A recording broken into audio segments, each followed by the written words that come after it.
Bonsoir à tous. Je vais vous parler ce soir d'identité digitale et de comment la préserver quand on navigue en ligne. J'ai commencé à m'intéresser à ce sujet en discutant avec un ami dont la femme, qui habite en Bretagne, a essayé de faire des achats sur un site de vente très connu de particulier à particulier. Elle n'a pas pu. Elle n'a pas pu parce que le site disait « Ce service est réservé aux résidents français, vous habitez en Angleterre ». Donc, petit moment de flou, petite interrogation. Puis on s'est rendu compte que la connexion satellite de cette femme était hébergée quelque part en Angleterre, d'où l'erreur du système de ce logiciel. Puis on s'est rendu compte qu'à aucun moment, le logiciel nous avait demandé notre avis pour connaître notre localisation. À aucun moment on ne l'avait accepté. Quelques semaines plus tard, je prenais rendez-vous avec ma banque pour préparer un voyage à l'étranger.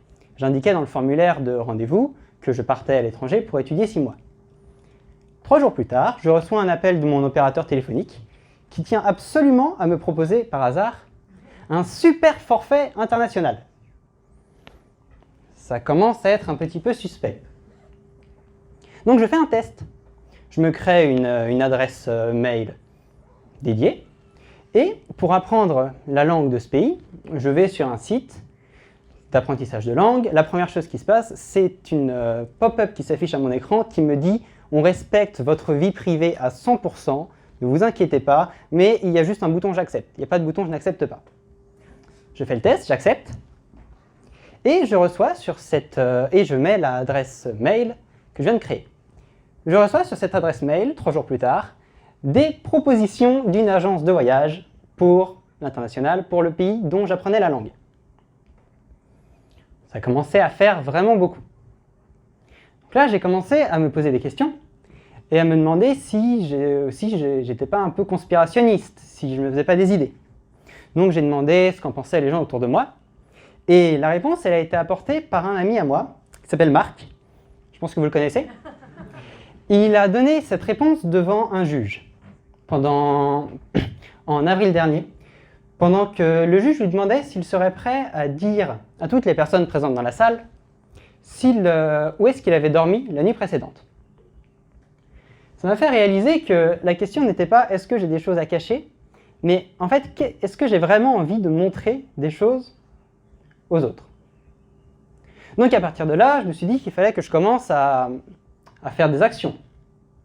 Mais je n'étais pas expert dans le domaine, donc qu'est-ce que je pouvais faire? Il y a des choses très simples qu'on peut mettre en place pour se prémunir contre les vols de données de ce genre. Premièrement, première question, d'où viennent les données? En fait, je me suis rendu compte que c'est moi qui les donnais de mon plein gré en acceptant des fenêtres, des pop-up qui arrivaient quand je me connectais sur des sites. Deuxième question que je me pose, mais qu'est-ce que ces entreprises font de ces données?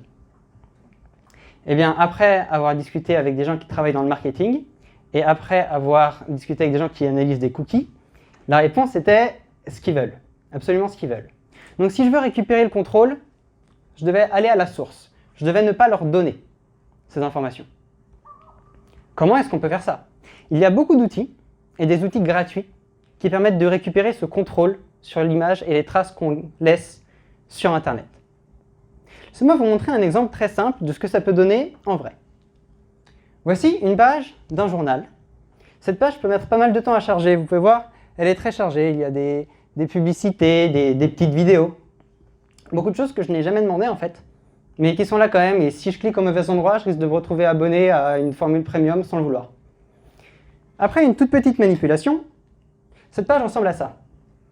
On peut voir que là, dans le cas présent, la page contient ce que je cherche vraiment, soit des articles. Les publicités ne m'intéressent pas.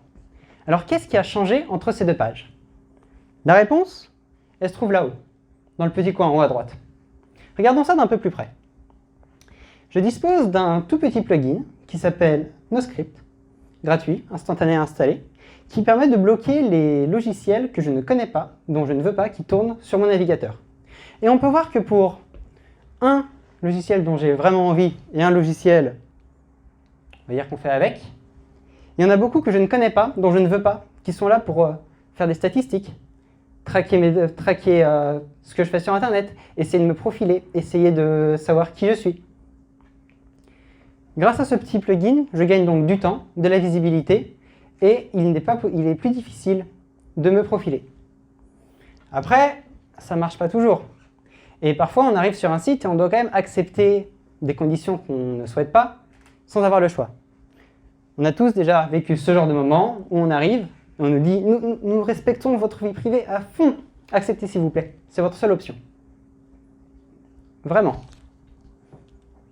Si on fait clic droit sur cette petite fenêtre et qu'on l'inspecte, qu'on regarde un petit peu plus près, on va voir une page qui s'affiche, qui peut avoir l'air assez compliquée.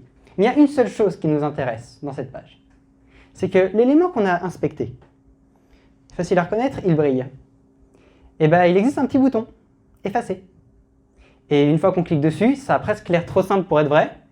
Bah, voilà à quoi ressemble votre site. Et une fois que vous retournez en affichage normal, vous avez évité d'accepter un contrat dont vous ne vouliez pas, qui aurait pu inclure la collecte des données de cet onglet, mais aussi la collecte des données de votre compte LinkedIn qui est dans un autre onglet. C'est donc un moyen d'éviter ce genre de problème. Ce ne sont que 2 outils parmi plusieurs autres que j'utilise et qui ont tous un point commun, il suffit de les installer pour qu'ils fonctionnent. Pourquoi est-ce que je vous ai raconté cette petite histoire? Parce que ce que je souhaitais devenir, c'était ça. Je souhaitais que mes activités sur Internet ne soient certes pas cachées, je n'avais rien à cacher, mais je n'avais pas forcément envie que n'importe qui travaille dans une boîte de statistiques puisse savoir que je suis un homme, blanc, cadre, moins de 25 ans, donc avec statistiquement sûrement ses orientations politiques ou des choses du genre. À une époque où tout est digitalisé et où nous sommes en quelque sorte condamnés à être des utilisateurs passifs d'outils qui sont faits par des grandes sociétés, j'avais envie de vous dire qu'il est possible pour nous d'adapter la manière dont on se sert de ces outils. Il y a un slogan assez récurrent dans le monde du commerce qui dit « Si vous ne payez rien pour un produit, c'est que vous êtes le produit ». J'ai donc pris la décision de ne plus être un produit et je vous encourage à faire de même. Merci.